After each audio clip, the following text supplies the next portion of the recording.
새벽 5시 반. 김순자 할머니는 알람 없이도 눈이 저절로 떠진다. 벌써 70년 넘게 이 시간에 깨 가족들 밥상을 차렸으니 몸이 기억하는 건 어쩔 수 없다.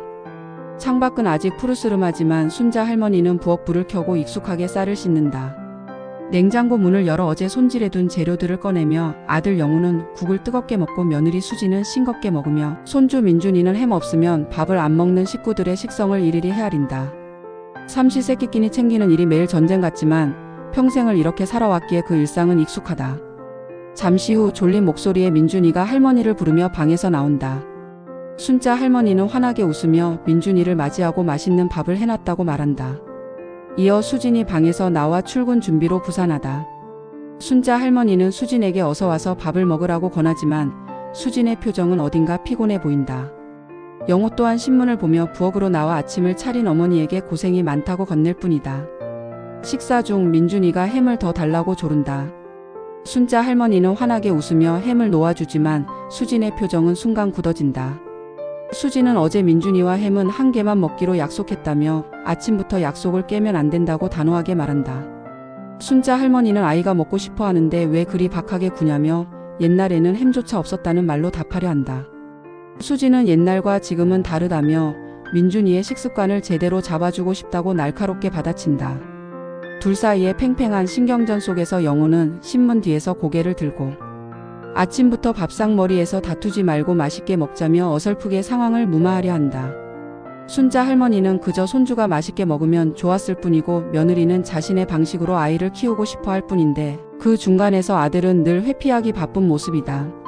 순자 할머니는 평생을 그렇게 살아왔는데 왜 자꾸만 마음 한구석이 허전한지 스스로에게 묻는다. 아들 내외가 맞벌이를 시작하면서 민준이의 육아는 온전히 순자 할머니의 몫이 되었다. 아침 일찍 학교에 보내고 끝나면 학원 데려다주고 간식 챙기고 숙제 봐주고 다시 집으로 데려와 저녁 먹이고 씻기는 일로 할머니의 하루는 어떻게 가는지도 모르게 바쁘게 흘러간다. 어느 날 민준이가 신나게 뛰어다니다 순자 할머니가 넘어진다. 며 숨 가쁘게 뒤쫓는다. 할머니는 다리가 아프다고 민준이에게 말하지만 민준이는 해맑게 할머니에게 빨리 오라며 재촉한다. 그때 전화벨이 울린다. 전화를 받은 순자 할머니는 수진에게 민준이가 집에 와서 밥을 먹고 있다고 말한다. 하지만 이내 수진의 목소리가 당황스럽게 들려온다. 수진은 오늘 영어 학원 보강이라고 분명히 달력에도 써뒀는데 왜 민준이를 혼자 보냈냐며 짜증을 낸다. 순자 할머니는 자신이 깜빡했다며 미안해하고 요즘 들어 자꾸 깜빡깜빡한다며 말끝을 흐린다. 수진은 한숨을 쉬며 자신이 알아서 하겠다고 전화를 끊어버린다. 순자 할머니는 전화기를 들고 망연자실한 표정으로 자신이 정신이 없어서 그랬다고 혼잣말한다. 이런 일은 한두 번이 아니다. 며느리는 완벽한 육아를 바라지만 나이든 할머니의 기억력과 체력은 예전 같지 않다. 그때마다 며느리의 짜증 섞인 목소리는 할머니의 가슴을 칼날처럼 후빈다. 밤이 되면 온몸이 쑤신다. 낮에는 민준이 생각에 아픈 것도 모르고 지냈지만 밤이 되면 무릎도 시큰거리고 어깨도 천근만근이다. 옆방에서는 영호와 수진이 조용히 대화하는 소리가 들려온다. 수진은 민준이 학원 문제나 할머니가 자주 깜빡하는 일에 대해 걱정하며 이러다 아이에게 무슨 일이라도 생기면 어떡하냐고 말한다. 자신도 퇴근하면 녹초인데 시어머니의 잔소리까지 듣기 힘들다며 한숨을 쉰다. 영호는 엄마도 나이가 있어 힘들 것이라며 자신이 잘 말해보겠다고 나른하게 답한다. 수진은 남편이 맨날 그 소리만 한다며 늘 엄마 편만 들지 말고 자신의 입장도 좀 생각해보라고 날카롭게 말한다. 그들의 대화는 할머니의 귀에 또렷하게 들려온다. 나 때문에 힘들다는 며느리의 한숨, 내 편을 들어주지 못하는 아들의 무기력함. 가슴이 답답하고 눈물이 왈칵 쏟아진다. 순자 할머니는 자신이 대체 뭘 하고 있는지 내 자식과 손주를 위해 살아왔는데 왜 이렇게 외롭고 쓸쓸한지 의문이 든다. 가끔 민준이를 데리고 공원에 나가면 또래 할머니들이 삼삼오오 모여 웃고 떠드는 모습이 눈에 들어온다. 그들은 젊은 시절 친구들과 추억을 이야기하고 해외여행 갔던 경험을 나누며 새로 배운 춤 동작을 뽐내기도 한다. 친구 할머니들은 순자 할머니에게 아직도 손주를 돌보냐며 걱정 섞인 말을 건넨다. 다른 자식들은 부모를 해외여행 보내주거나 취미활동을 위한 용돈을 준다는 이야기도 덧붙인다. 그들의 이야기는 순자 할머니에게는 먼 나라 이야기 같을 뿐이다. 자신은 여전히 아이 손을 잡고 유치원 버스를 기다리고 놀이터에서 아이를 지켜보며 서성이는 할머니에 불과하다. 다른 사람들의 동정 섞인 시선이 느껴질 때마다 가슴 한구석이 싸늘해진다. 어느 날 방을 정리하다가 오래된 앨범을 발견한다. 흑백 사진 속에는 앳된 얼굴의 순자 할머니가 해맑게 웃고 있다. 20살 결혼도 하기 전에 그녀는 꿈 많고 호기심 많았던 아가씨였다. 그림 그리는 것을 좋아해서 화가가 되겠다고 설쳤던 철없는 아이였다.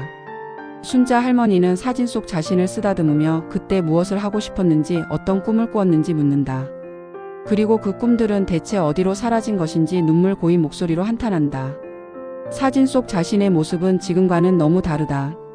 거울 속에 비친 자신의 모습은 주름 가득하고 지쳐 보이는 할머니일 뿐이다. 평생을 누군가의 아내로 엄마로 할머니로 살았는데 정작 나라는 사람은 어디로 사라진 것일까?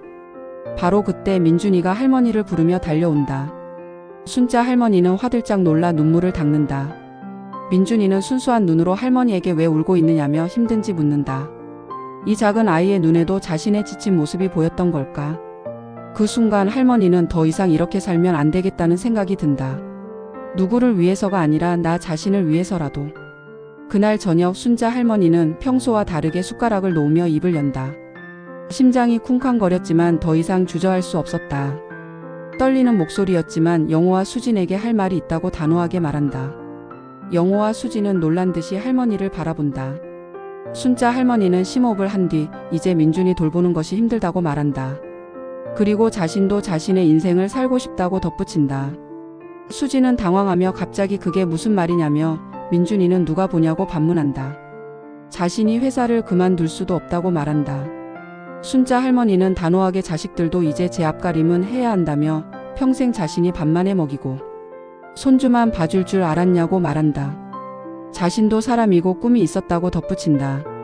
영호는 어머니의 눈물 고인 눈을 보며 나지막이 엄마하고 부르더니 한숨을 쉬며 자신들이 너무 무심했다고 사과한다. 수지는 처음에는 완강하게 반대하며 현실적인 어려움을 토로한다.